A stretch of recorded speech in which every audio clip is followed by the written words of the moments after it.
Chapter 29. Body. Paul, writing his first letter to the Corinthians, explains that Apollos and himself are just workers, and one has planted, another one has watered, but God is the one who made it grow. The Corinthians should not worship or hold them up as something more than just God's fellow workers, who worked on them who are God's field and God's building. Paul has laid the foundation, which is Jesus Christ, and others built on it. Whatever someone builds on Jesus will be tested by fire, and regardless if someone's work will withstand the fire or somebody else's will be burned, both will be saved. It is surely not the same if someone builds on Jesus, who is the foundation, what is of value to God's purpose in contrast to what is of no value. But Paul emphasizes there, one more time, that salvation is not by works, but by grace through faith. It looks like, for the Corinthians, everything was about religious things, envying each other, fighting and creating divisions among themselves, still walking in the carnal man, choosing their favorites between Paul and Apollos. After staying with them for 1.5 years, teaching them the gospel of Jesus in person, Paul was probably getting frustrated with them, as they did not understand who they were. Those believers in Corinth didn't know their identity at all, and it's no different with us today. We choose one denomination over the others, and we choose one church over other churches based on carnal-minded criteria. We choose the things and the works we like to walk in based on human ideas, and we walk by sight instead of choosing to walk according to the Spirit. What Paul wrote next is very often ignored or misinterpreted, because for the carnal-minded, everything is about works and performances, and they cannot understand the concept of Jesus living his life in us through the Holy Spirit. Corinthians, don't you know that you are the temple of God, and your bodies are the temple of the Holy Spirit, the one that is in you, bodies that you have from God? Don't you know that you are not your own, because you were bought at a high price, which is the life of God's only begotten Son? Don't you know that who defiles the temple of God, God will destroy him? And you who are the temple of God are holy?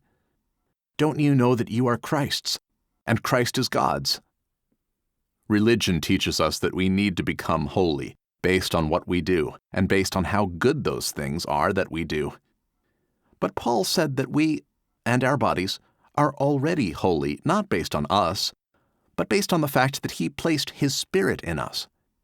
We, and our bodies, have been sanctified by Jesus as he died for us, and it's not about us becoming holy at some point in the future.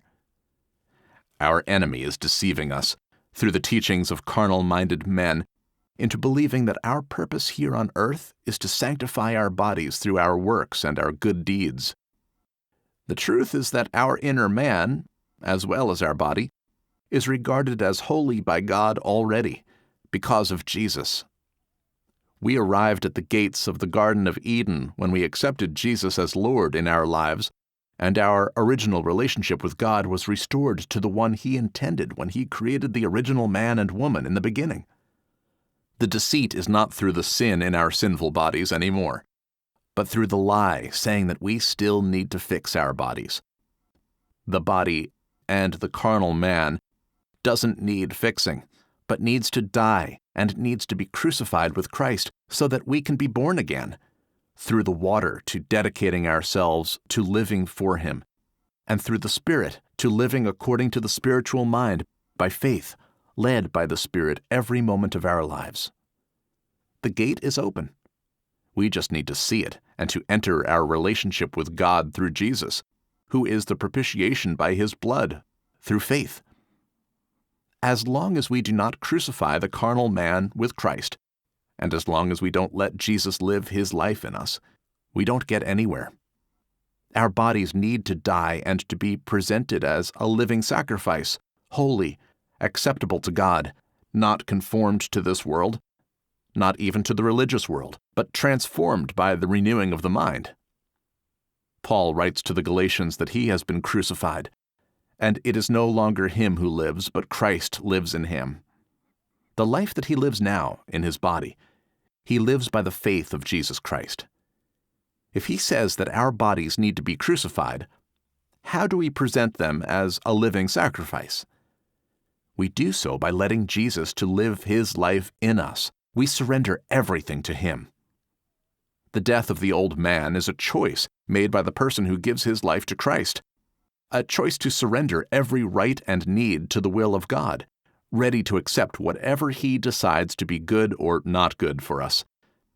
It happens through a decision made by faith, through a choice of life lived by faith in total dependence on God, and through the renewing of the mind by focusing on the spiritual things and the promises made to us by God, through which we become partakers of God's divine nature. Paul said to the Ephesians that nobody hates his flesh, but nourishes and cherishes it, just as the Lord does love us who are members of his body. He advised the Romans to put on the Lord Jesus Christ and to make no provision for the flesh to fulfill its lust. Jesus said that the Spirit gives life, but the flesh counts for nothing. We should nourish and take care of our bodies to the extent of keeping them healthy and holy, not exposing ourselves to sinful temptations, because our bodies are temples of the Holy Spirit. We need to keep in mind that we live in our bodies just temporarily, and they don't belong to ourselves. God lives through the Holy Spirit in me, in my body, and the Spirit gives me life. The body just fulfills a function for a limited time, but the true me is my inner man, my spirit, which is going to inherit eternal life with Jesus in a new body. Our relationship with him starts now, while we still live in our bodies of sin, and will continue into eternity when we will live in our new bodies. The relationship with God has nothing to do with the sinful body, and the relationship should not be influenced by the performances and the achievements of our bodies, as well as it should not be influenced even by our failures. Our bodies are what they are, and they will never change in this life. The religious don't believe this statement, but Paul, when he was already an old man, said that his body was still not changed yet because sin was still in him. He said that our bodies will be changed only when Jesus is going to come back to take us home. This is why Apostle John said that if our hearts do not condemn us, we have confidence before God. But God is greater than our hearts, and we should have confidence even if they condemn us. Naturally, we feel condemned in our hearts when we fail, but we should be aware that our shortcomings are because of the sin in our fallen bodies, the flesh, as Paul explains to the Romans. One chapter before, Paul said that only who has died has been freed from sin. There is no fixing for our bodies. They need to die. And the life we live in our bodies, we need to live by the faith of Jesus Christ.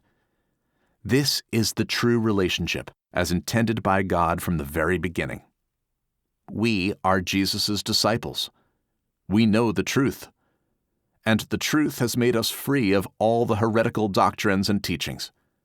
We are in Christ, and our sinful bodies do not affect our relationship with God anymore.